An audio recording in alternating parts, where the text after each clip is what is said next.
So, what I did is that, well, it's almost too hard to admit what I did. I know it already said in the title, but actually admitting it, I mean, that's very hard, especially when you know it's something very bad that a lot of people are going to frown on you for.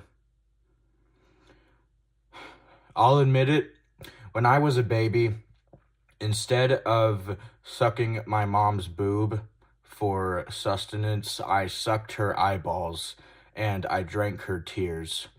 I was actually very psychologically manipulative to my mother back then, unfortunately.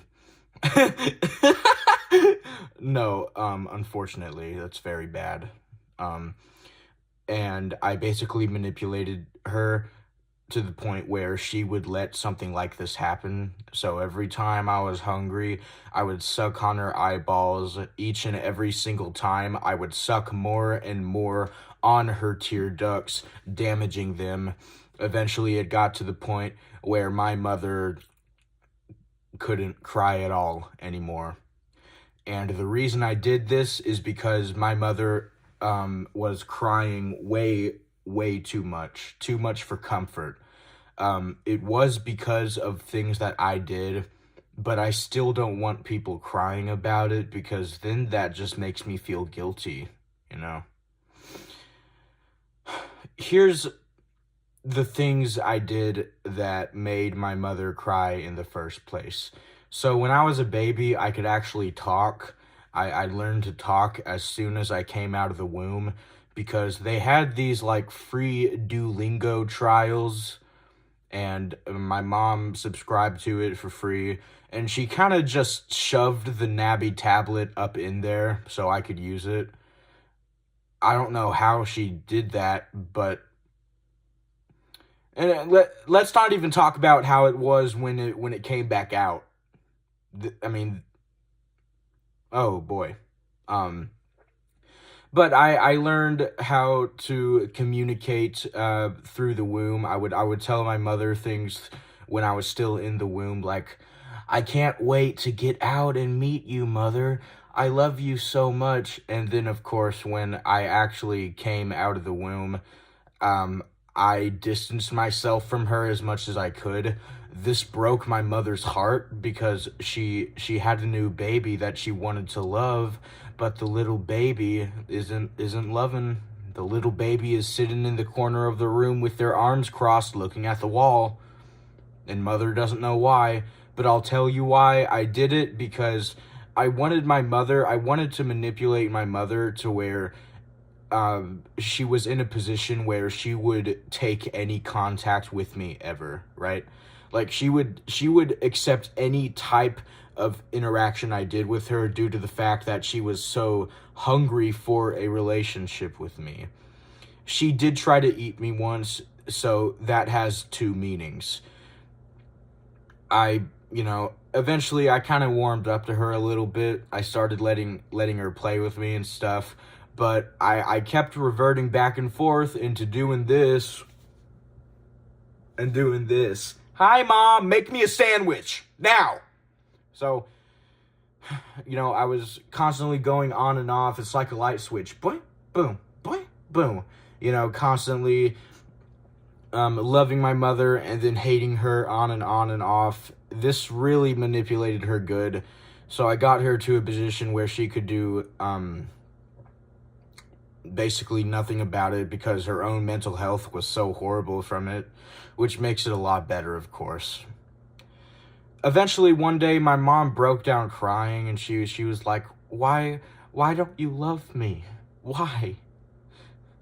What is wrong with me? What do I need to fix? And I told her, Mother, you are a terrible person, and I don't think I'm ever going to love you. She started crying some more. I started laughing and eating popcorn. After that, it, I, I would like to make it clear I had been sucking on her eyeballs for a while now before that happened. But this one time, I told, Mom, I'm hungry. I sucked on her eyeballs so much that she physically couldn't produce tears anymore. Um, this actually had some effects on the human mind that I didn't realize would be possible or plausible. So basically, when a person can't cry, their emotions kind of get built up into their brain, and their brain starts to kind of inflate. So my mom had this constant headache because she couldn't cry. She was like, oh my god, oh, uh. Um, I could guess, I could make an assumption that her level of pain was probably through the roof. Not roof, through the roof. I'm very proud of what I've done. I'm very proud. No, I'm not. Anyways, eventually her brain kind of, it inflated so much that it started to inflate her head too, so her head started growing really big. By this point, she was in constant screaming pain, and no one would help her anyway, because the neighbors around here, although it's the South, it's not really the South. This is New York State levels of not being nice, because no one helped. I think everybody was actually listening in to the domestic violence like it was a circus, because I saw people with their ears planted up against my house. So I guess it was an attraction for a while now. I probably should have started selling tickets. Oh yeah, I did at one point. I forgot about that. I only made $1 million though. It's not enough. Her head grew so giant that she couldn't even walk anymore because her head was much, much heavier than her body. And then her head exploded.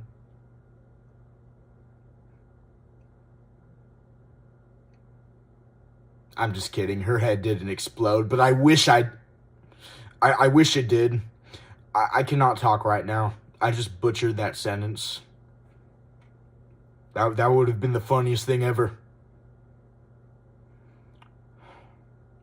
What actually happened, though, is that my mom got this doctor over that allowed her to cry again, gave her new tear ducts, and she just started spewing water everywhere like a fire hydrant set off during a house fire. Just complete. The house was completely wet. Completely wet. Her head went back down to normal size, and the first thing she did was she actually crossed her arms like this, and she was like, I think I'm going to give you up for adoption. I'm not dealing with this crap.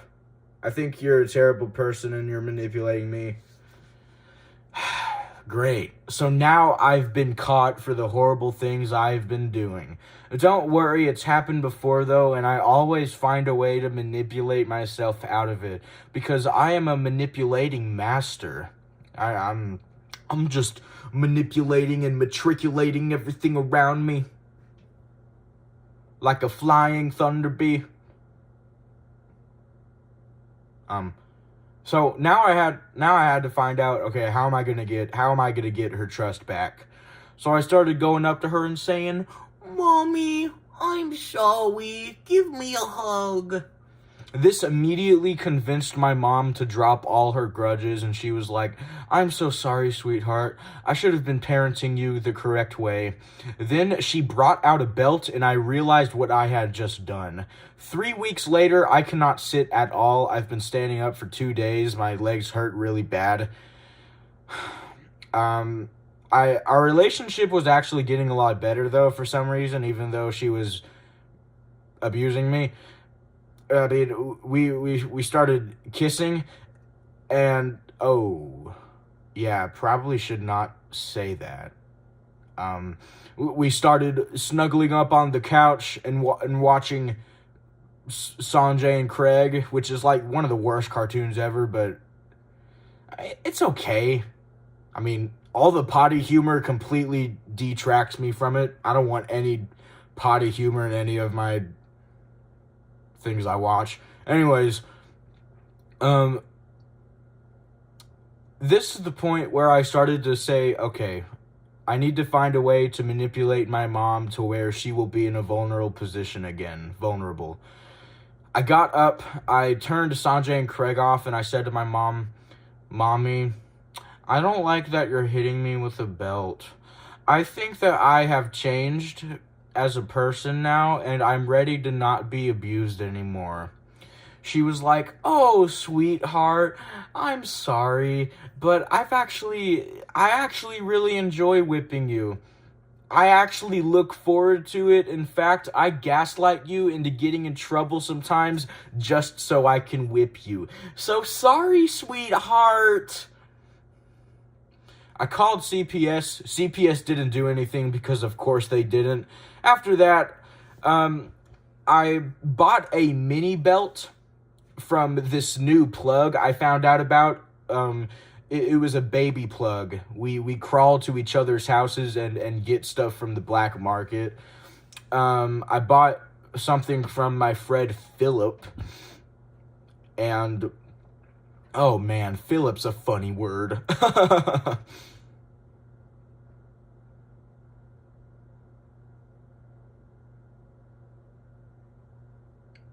I bought this mini belt that babies can wear, so the next time mommy tried to whip me, I whipped her back. She actually screamed in pain so loud that her throat actually burned and she couldn't talk anymore. So this is a great opportunity for me to get back at her and start doing horrible stuff to her again. I started, crossing my arms saying, you know what, Mommy? I don't think I like you anymore. And Mommy was like, no, sweetheart, please, come to Mommy. Come to Mommy. I'll do it. I'll do whatever you want, please. Wait, how did she talk if her throat was burned? Okay, that was a fail right there. Skit fail. I'm just going to rewind and then I'm going to correct that mistake. So her throat was burned and she was like,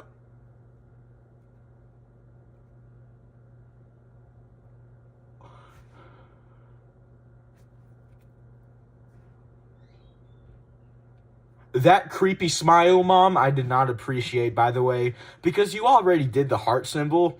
I don't know why you felt the need to do that creepy laugh. I mean, I just don't think that's hang on, I need to go make out with Mario Kart 8 real quick. Oh, by the way, when I said laugh, I didn't mean laugh. I meant smile. I just said the word laugh for some reason.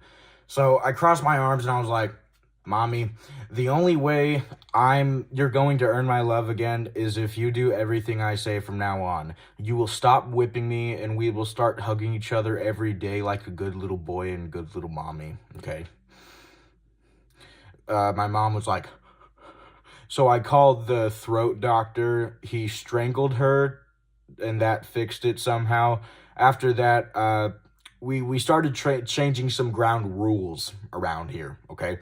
So I started having her crawl on the floor and balance a breakfast tray on her rump every morning. And I made her make me 3 eggs, 2 pieces of toast, and 1 jar of Nutella. I gained like 50 pounds in 2 days. But I really don't regret that. I think that was one of the best things that I've ever done in my life, which is very sad, actually. Another ground rule I changed is that I made her start worshiping Hitler. I don't know why. I don't support Hitler. I just wanted her to make her look bad and to make her feel guilty later. Cause later I was like, Mom, Hitler's a terrible person. What's wrong with you? What's wrong with you, Mom? And Mom was like, I'm sorry. So that was a really, really good way of manipulation right there, because I forced her to get into something and then I made her feel like she's the one that decided to get into it, right? That was good.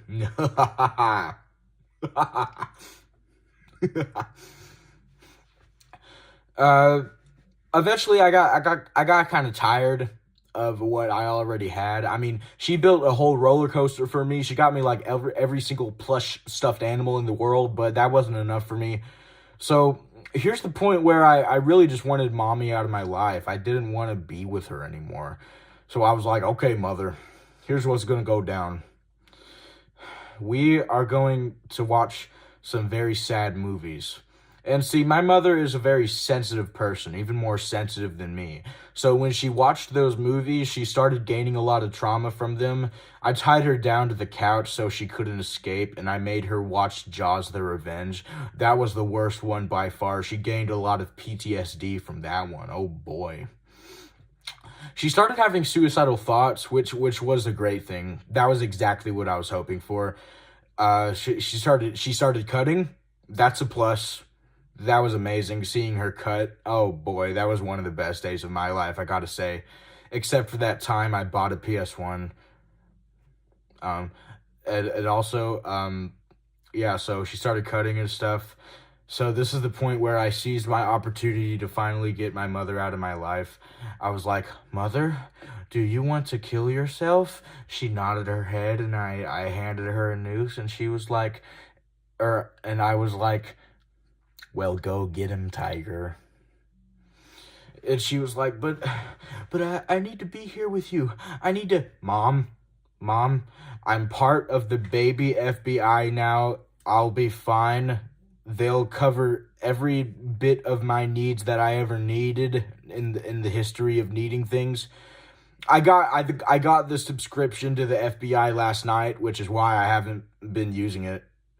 But I'm gonna get a new caretaker now who's gonna be a lot better than you, because you were pathetic. You were the worst mother I ever had. She cried, and then I started telling her, okay, and now do you want to kill yourself? Now do you want to kill yourself?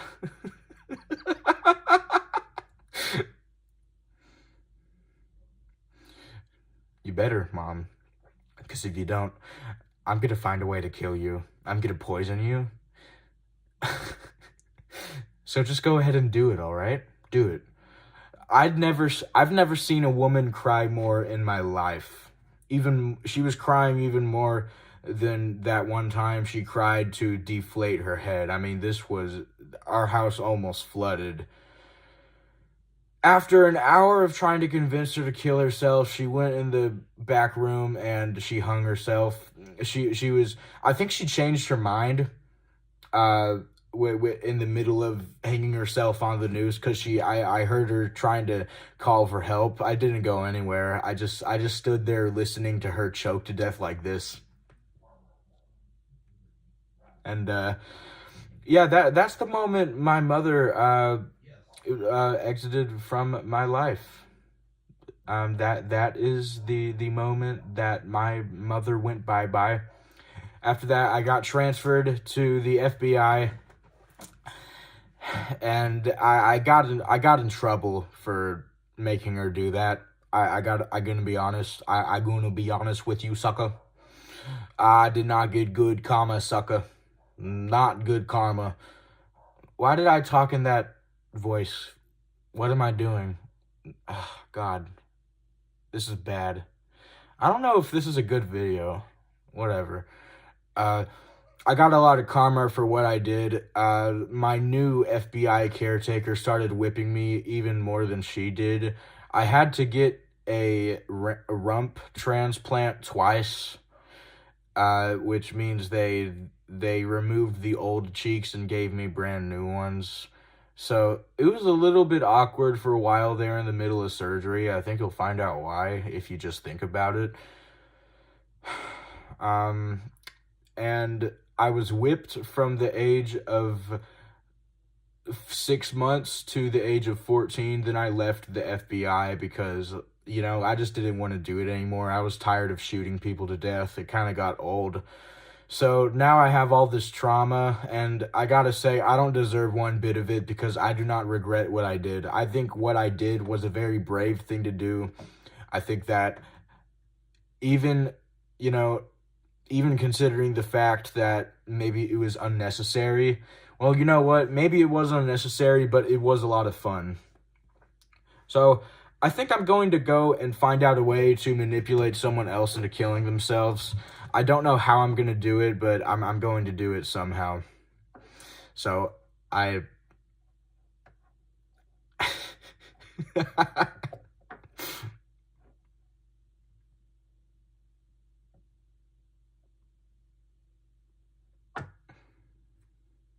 gonna go do it now.